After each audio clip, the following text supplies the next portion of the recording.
பேசுகிறாங்க. அவங்களாம் பேசுனதுக்கு என்ன பேசுறது தெரியல. அவங்க வந்து ஒரு மிகப்பெரிய கைத்தேர்ந்த அரசியல்வாதி மாதிரி பேசுகிறாங்க. நான் கூட சொன்னேன், போனோன்னு அரசியல் போடுங்கய்யா அப்படின்னு. வேணாங்கிறாரு. அவர் எனக்கு வந்து ஒரு 6 வருஷம் 7 வருஷத்துக்கு முன்னாடி எனக்கு ஒரு பிரச்சனை வரல. என் வீட்டுக்கு முன்னாடியே எனக்கு வந்து பாதுகாப்பு கொடுத்தாங்க. அவங்களுக்கு வந்து அந்த நேரத்தில் நான் எவ்வளோ நன்றி சொன்னேன்னு தெரியாது. இந்த நேரத்தில் ஐயாவுக்கு நான் நன்றி சொல்லிக்கிறேன். ஏன்னா என்னை அவர் கண்ணுக்குள்ளே வச்சு காப்பாற்றுற மாதிரி காப்பாற்றுற 120 போலீஸ் எனக்கு பாதுகாப்பு போட்டாங்க. ரொம்ப சந்தோஷம் ஐயா, அவங்களுக்கு சந்தோஷம் சொல்லிக்கிறேன். அப்புறம் இந்த நிகழ்ச்சி வந்து இளைஞர்கள், அதாவது வந்து நான் மரக்கன்று கொடுக்கும்போது இப்போ திண்டுக்கல்லேருந்து வந்திருக்காங்க, மதுரையில் வந்திருக்காங்க, அவங்க வந்து தஞ்சாவூரில் வந்திருக்கான்னு சொன்னாங்க. ஒவ்வொரு மாவட்டத்திலையும் இளைஞர்களை திரட்டி இருக்கீங்க, திரட்டி வச்சுக்கிங்க, நாளைக்கு அரசியல் பயன்படுவாங்க. ஏன்னா தன்னலமற்ற உழைப்பு இது. மரக்கன்று நடந்தாலும் உங்களுக்கு எதுவும் நன்மை இல்லை, மக்களுக்கு நன்மை. இப்போ இந்த காலத்தில் நன்மை இல்லை, இன்னொரு 50 வருஷம் கழிச்சு தான் நன்மை. அந்த நன்மையை நீங்கள் பண்ணணும்னு நினைக்கிறீங்க.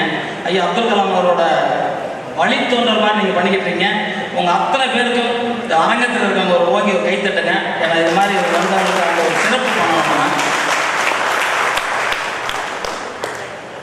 ஏன்னா இந்த மாதிரி நிகழ்ச்சி பண்ணணும்னா என்ன அவசியம்ங்கிறதே தெரியல. எல்லாம் வந்து இப்போ நான் கூட சினிமாவுக்கு போனேன், சினிமாவில் ஃபைட் பண்ணேன், அப்படியே போனேன், என் பையனை ஹீரோ வாங்கிட்டேன், அப்படியே வந்துட்டேன். இப்போ மக்களுக்கு என்ன பண்ணணும் நல்லா யோசனை பண்ணிக்கிட்டே தான் இருக்கேன், என்ன பண்ணலாம் அப்படின்ட்டு. நம்ம கும்பலில் வந்து இந்த ஜல்லிக்கட்டுக்காக போராடணும், இந்த விவசாயிக்காக போராட்டத்தில் இறங்க போகிறேன், அதான் பண்ண வேண்டியது இருக்குது. அது மாதிரி தான் நம்ம பண்ண முடியும் போட்டிருக்கு. என்னென்னா அரசியல்வாதியை நம்பி பார்த்தோம், அவங்க எதுக்கும் வர மாட்டேங்கிறாங்க, ஏன் மக்களுக்கு உழைக்க மாட்டேங்கிறாங்க தெரியல. இந்த பக்கத்தில் இருக்க சந்திரபாபு நாயுடு வந்து தனி மாநிலம் ஆனோடனே நதிநீரை இணைச்சார். அவங்க குடிநீர் பஞ்சம் இல்லாத அளவுக்கு நதிநீரை இணைச்சார், விவசாயத்துக்கு பஞ்சம் எல்லாம் ஆக்கிட்டாரு. ஆனால் நமக்கு யார் வந்தாலும் பெருந்தலைவர் காமராஜுக்கு அப்புறம் யாருமே பண்ணாத மாதிரி தான் எனக்கு தோணுது. உங்களுக்கு எதனா தோணுதா தெரியல. அது மாதிரி தான் இருக்கிறனால நம்ம அரசியலுக்கு பணம் வேணும். அரசியல்னா பணம் இல்லைன்னா முடியாது போகுது. ஒரு நேரத்துக்கு முன்னாள் ஒரு முதல் மந்திரி வந்தாங்க, அவங்களுக்கு வந்து வாடகை வீட்டில் தான் இருக்காங்க, 5000 ரூபா தான் சம்பளம். கிட்டத்தட்ட தொடர்ந்து ஒரு 19 முறையாக சீஃப் மினிஸ்டராக இருக்கார். வந்து நான் பேப்பரில் படிச்சிருந்தேன். அவர் அவ்வளோ நல்லது பண்ணனால அப்படி இருக்காருன்னு நினைக்கிறேன். அதுக்கப்புறம் நம்ம வீரக்கலைன்னு போட்டிருந்தாங்க, தமிழக வீரக்கலை. ஐயா பெரிய அவர்கள் நிறையா பேசிட்டாங்க. எல்லாம் தமிழக வீரக்கலை பற்றி சொல்லணும்னா சிலம்பம், செடி குச்சி, மான்மம், குத்துவச, வர்மக்கலை, நோக்கு வர்மம், இது மாதிரி பல கலைகள் இருக்குது. இந்த கலை உலகத்திலே தமிழகத்தில் மட்டும்தான் இருக்குது. வேறு எங்கேயுமே கிடையாது, எந்த கொம்பனுக்கு தெரியாது, தமிழகம் மட்டும்தான் தெரியும். அப்படியாப்பட்ட உலக ஆக்ஷன் ஹீரோ புரூஸ்லி கூட நாகர்கோயிலில் வந்து சண்டை கற்றுட்டு போனார். அவர் சண்டை கற்றுட்டு போய் தான் அவங்க மிகப்பெரிய ஜாம்பரெல்லாம் அடித்தார். என்னன்னா நோக்கு வருமம். அவர் ஒல்லியாக தான் இருப்பார், ஆனால் முன்னாடி நிற்கிறோம் 6 அடி 7 அடி இருக்கும், அவனை ஈஸியாக அடிச்சிருவார். அவர் நோக்கு வருமம் வந்து கற்றுட்டு போனார். ஏன்னா நம்ம நோக்கு வருமம் வந்து எல்லாருக்கும் சொல்லித் தரதில்லை. அந்த காலத்தில் மன்னர்களுக்கும் தளபதிகளுக்கும் சொல்லித் தருவாங்க, வேறு யாருக்கும் சொல்லித் தரதில்லை. அதுக்கப்புறம் இந்த வெளிநாட்டிலேருந்து வந்து நம்ம நாட்டில் வந்து கொள்ளடிச்சு கொண்டு போயிட்டான். அவனுக்கு என்னன்னே தெரியல, தொல்லாமல் கொள்ளடிச்சு போயிட்டான். ஏன் கொள்ளடிச்சானா, நம்ம எவனையும் ஏற்று சண்டை போடுறது இல்லை, நமக்குள்ளே சண்டை போடுவோம். மொழி சண்டை, ஜாதி சண்டை, இந்த மாதிரி சண்டை போட்டுக்கிட்டே இருப்போம். அவன் உள்ள வந்து உட்காந்து குடிச்சு போயிடும். நம்மளை தமிழன் ஆட்சியே பண்ண முடியாது, அந்த மாதிரி ஆகிடும். அது மாதிரி வந்து தான் வந்து உள்ளே வந்து குடிச்சிட்டு போனது. என்னையாவது நம்ம தமிழர்கள் முழிச்சிக்கணும். இந்த மாதிரி இளைஞர்கள் பட்டாளம் வந்து முழிச்சிருக்கணும், தூங்கக்கூடாது. தூங்கினா நம்மளுக்கு கடத்தி கொண்டு போயிடுவாங்க. அதனால தான் நான் நினைக்கிறேன், நீங்கள் எல்லாம் இப்போ அங்கங்கே நம்ம பார்க்கணும். நெடுநல் வாசல் போராட்டமா, ஜல்லிக்கட்டு போராட்டமா, அந்த விவசாயிகள் போராட்டமா பாருங்கள். ஒரு 10 நாள் தான் இந்தியாவே குறுங்கும். அந்த மாதிரி ஒரு விவசாய போராட்டம் நிச்சயமாக நடந்தே தீரும்ங்கிற மாதிரி தான் இருக்கு. ஏன்னா ஆட்சியாளர் யாருக்கும் கண்ணு தெரியல, காது தெரியல, உணர்வே இல்லை. யாராவது என்னையா ஒரு 20 நாள் வந்து கிட்டத்தட்ட உண்ணாவிரதமும் அது வந்து இருக்கிறாங்க. ஒரு பிரதமர் அந்த பக்கம் போராட வராரு. நான்லாம் பிரதமர் அவர் ராமர் மாதிரி நான் பேசிக்கிட்டு இருந்தேன். நல்லா முன்னாடி வந்து அவர் ராமருங்க, அவர் வந்து நாடே நல்லா இருக்கும் அப்படின்னு சொன்னேன். நாடு நல்லா இருக்குன்னு தெரியாது. நம்ம விவசாயிகள் கஷ்டப்படும் போது ஒரு மனித அபிமானமா, ஒரு பைக்கில் போயிட்டு இருக்கும், ரோட்டில் சைடு ஸ்டாண்ட் தட்டுறவங்க தம்பி பார்க்க சைடு ஸ்டாண்ட் தட்டுங்க அப்படின்னு சொல்லுவோம். அவர் யாரும் தெரியாது. ஆனால் நம்ம தமிழக விவசாயிகள் உட்காந்துருக்கும் போது பிரதமர் அங்கேருந்து 5 கிலோமீட்டர்கள் வந்து பார்த்துட்டு போனால் அவருக்கு என்ன குறைச்சல், ஏன் குறைச்சல், டிக்கெட்டில் தான் அவர் பார்க்கலாம்ல, ஏன் பார்க்கலாம்னு தெரியல. பார்க்கணும், அவர் பார்க்கணும். இந்த கூட்டத்து மூலியமா சொல்கிறேன், பார்க்கணும்னா நாங்கள் தமிழகம் முழுவதும் எந்திரிச்சு வந்து டெல்லியை மூடிவோம். அவ்வளோதான். அவங்களுக்கு அவ்வளோ ஜனத்தொகை இருக்குது. தமிழக மக்கள் நினைச்ச எதையும் செய்ய முடியுங்கிறதுக்கு நிறைய ஆதாரங்கள் இருக்குது. ஐயா அவர்கள் சொல்லுங்க சொன்னாங்க, கல்லணை கட்டிருக்க சொன்னாங்க. நம்ம தஞ்சாவூரில் வந்து அந்த கோயில் கட்டிருக்க சொன்னாங்க. இன்னைக்கு வந்து தமிழர்கள் தான் உலகத்தின் நம்பர் 1 அறிவாளிகள். நம்பர் 1.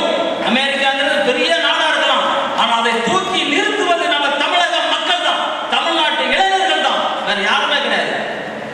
ஏன்னா இளைஞர்கள் நம்ம படிக்கும் போது சத்தியம் பண்ணிக்கிறோம், டாக்டர் சத்தியம் பண்ணிக்கிறோம், நம்ம நாட்டுக்காக கஷ்டப்படுவோம், நம்ம விவசாயிகளுக்கு கஷ்டப்படுவோம், நம்ம கிராமத்துக்காக கஷ்டப்படுவோன்னு. ஆனால் படிக்கும் போதே கொடுக்குற காசு சம்பாதிக்கணுங்கிறக்காக வேற வழி இல்லாமல் போயிடும். அதுதான் அந்த இது இல்லாமல் எங்கே ஒரு இடத்துல படிப்பு இலவசம், ஆஸ்பத்திரி இலவசம், இது மாதிரி இலவசமாக வந்தால் நம்ம நாடு வல்லரசு அப்துல் கலாம் ஐயா சொன்ன மாதிரி மிக மிக பெரிய வல்லரசு நாடாயிடும். அதில் எந்த மாற்று கருத்தும் எவருக்குமே இருக்க வேண்டாம். ஆனால் முடியாது. ஏன்னா நமக்கு ஒரு டாக்டர் ஃபீஸ் வேணால் ஒரு 2 கோடி கட்டினா இப்போதான் வழக்கில் கேஸ் நடத்தி ஒரு இத்தனை கோடி வாங்கிட்டாங்க, இவர் முதல் இவ்வளோ வாங்கிட்டாருன்னா அப்போ தான் அடப்பாவில படிக்கிறதுக்கு எத்தனை கோடியா? என்னடா அநியாயமாக இருக்கும்.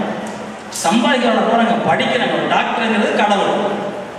எப்படி ஜட்ஜை சொல்கிறோம், ஐ லார்ட் அப்படின்னு சொல்கிறோம், அவர் கடவுள்னு சொல்கிறோம். அதே மாதிரி டாக்டரை சொல்கிறோம், கடவுள்னு சொல்கிறோம். இது மாதிரி நிறைய பேர் கடவுள் இருக்காங்க. நம்ம அம்மா அப்பா அப்படின்னு சொன்னாங்க கடவுள் அப்படின்னு. அம்மா அப்பாவுக்கு மிஞ்சி உலகத்தில் ஒரு தெய்வம் கிடையாது.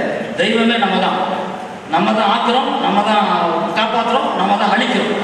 இந்த சக்தி மனிதருக்கு உண்டு. மனிதன் கடவுள் தான். அவன் தன்னை பாதுகாக்கணும். தன்னை பாதுகாத்தா மட்டும்தான் நம்ம ஜெயிக்க முடியும். ஐயா சொன்னாங்க தாமஸ் ஆல்வா எடிசன் அப்போல்லாம் கண்டுபிடிச்சிருக்காங்க. அப்போ அவங்க ஸ்கூலில் அவர் உண்மைக்கும் லாய்க்கில்லாதவர்னு சொன்னாங்க. இதில் நான் ஒன்று சொல்ல போகிறேன். இப்போ நம்ம நாட்டில் என்னென்னா ரைட் சைடு மூளை, லெஃப்ட் சைடு மூளை தான் நம்ம யூஸ் பண்ணிக்கிட்டு இருக்கோம். சென்ட்ரல் மூளை யாரும் யூஸ் பண்ணுறது கிடையாது. அப்படி யூஸ் பண்ணுறது யாரோ ஒருத்தர் தான். இப்போ அப்படி யூஸ் பண்ணவங்க தான் மிகப்பெரிய கவிஞராக இருக்கலாம், மிகப்பெரிய புரட்சியர் எம்ஜிஆராக இருக்கலாம், இது மாதிரி நிறைய பேர் இருக்கலாம், டாக்டர் கலைஞராக இருக்கலாம். இவங்கெல்லாம் அந்த மாதிரி 3 மூளை யூஸ் பண்ணவங்க. நான் கூட கிளாஸ் ஆரம்பிக்க போகிறேன். அந்த கிளாஸு அதில் 5 வயசுலேருந்து 19 வயசு வரைக்கும் தான் கற்றுக் கொடுக்க முடியும். அதுக்கு மேலே கற்றுக் கொடுக்க முடியாது. அப்படி கற்றுக்கிட்டாங்கன்னா படிக்காதவங்க நல்லா படிப்பாங்க, அம்மா அப்பாவை மதிக்காதவங்க நல்லா மதிப்பாங்க. அவங்களுக்குள்ளே ஒரு உணர்வு வரும். சாதிக்க முடியும், என்னென்ன சாதிக்க நினைக்கிறாங்களோ அதை சாதிக்க முடியும். அது மாதிரி ஏன்னா இப்போ நம்ம கூட பாருங்கள், சின்ன வயசில் படித்ததை மறந்துருப்போம். ஆனால் சின்ன வயசில் ஒரு படம் பார்த்த உடனே நமக்கு தேவை இந்த படம் இந்த படம் பார்த்தோம் அப்படின்னு சொல்லுவோம். அதனால நம்ம மூளையை நல்லா கூர்த்திட்டிக்கணும். அது தீட்டலைன்னா அது நம்ம ஒன்றும் கற்றுக்க முடியாது. நான்லாம் ஸ்கூலில் போகவே இல்லை, படிக்கவே இல்லை. ஏன்னா 5 வயசுல எங்கள் அம்மா இறந்துட்டாங்க. ஸ்கூலுன்னா என்னன்னே தெரியாது. அப்படியே ஓடி போய் சண்டே மட்டும் கற்றுக்கிட்டேன். ஏதோ தெரியாதவங்க சண்டே கற்றுக்கிட்டதுனால இன்றைக்கி தலையை புரட்சிகள் எம்ஜிஆர் அவர்களால் எங்கள் கூப்பிட்டு கிட்டத்தட்ட 41 வருஷமாக சினிமாவில் இருக்கேன். 41 வருஷத்தில் சாதாரண விஷயம் இல்லை. எங்கேயோ ஒரு அரை நூற்றாண்டு தாண்டமாக இருக்கு. எனக்கு 64 வயசுங்க. தண்ணி அடிக்க மாட்டேன், டீ சாப்பிட மாட்டேன், வெத்தலை போட மாட்டேன், பீடி சேர்த்து குடிக்க மாட்டேன். எந்த விதமான கெட்ட பழக்கமும் கிடையாது. ஏன்னா எனக்கு இந்த பழத்தை எங்கள் வாத்தியார் சொன்னார், டீ கூட குடிக்கக்கூடாது அப்படின்னாரு. அதனால் டீ கூட குடிக்க மாட்டேன். இதெல்லாம் நமக்கு போதை வஸ்துகள், அது நமக்கு தேவையில்லை. இந்த தமிழர் படை இந்த அமைப்பு வச்சு நடத்துகிற தம்பி அவர்கள் கௌரி சங்கர் அவர்கள். கௌரி சங்கர் எங்கே இருக்காங்க? அவருக்கு ஒரு கைத்தட்டு தட்டுங்க. ஏன்னா எந்த லாப நோக்கமும் இல்லாமல் மரக்கன்று நடனம் தமிழகத்தின் வீரக்கலையை வளர்க்கணும்னு சொன்ன இந்த கௌரி சங்கர் அவர்களுக்கு மனதார உங்களை பாராட்டுறேன். நீங்கள் இன்னும் மேலும் வரணும். உங்கள் கூட